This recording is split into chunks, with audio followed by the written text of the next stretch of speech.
highway that will steer us into the next century. But as you might expect, it's not for cars, it is for computers. It's the brainchild of the Clinton administration, an information superhighway connecting computers and their users in ways never before imagined.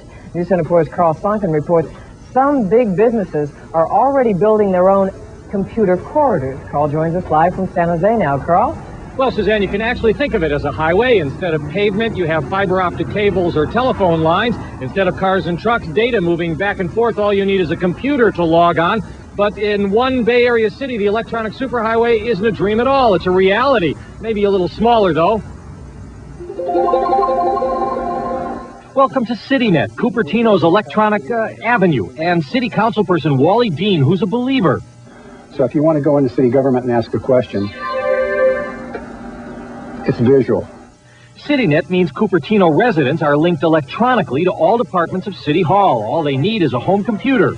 If you want to rent a park, let's say, And 65% of Cupertino residents have computers at home. Dean showed the system to Vice President Gore when he came to Sunnyvale last week. he was intrigued because this is kind of his plan for the future. You know, the data communication highway. This is it.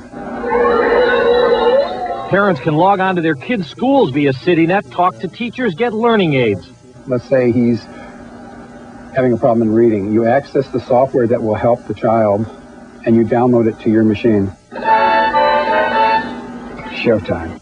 And Cupertinans can access the Valley's biggest companies for tech tips and job lists. It's the first community in the Valley to have such a system. Cupertino's electronic boulevard, if you will connect with a vast national electronic superhighway. And that's what some executives in Washington and Palo Alto were talking about today. Now I'm really in trouble. Now what do I do?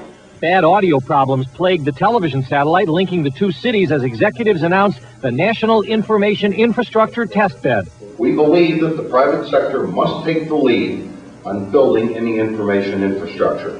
Translation: 9 big businesses will build an experimental superhighway carrying huge amounts of data, sound, and TV pictures at high speeds, and they don't want the government involved.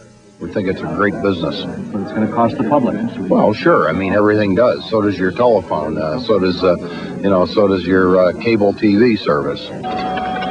Internet, a data highway founded by the U.S. years ago, is slow and not very secure. Some fear the public will be shut out of a privately built superhighway.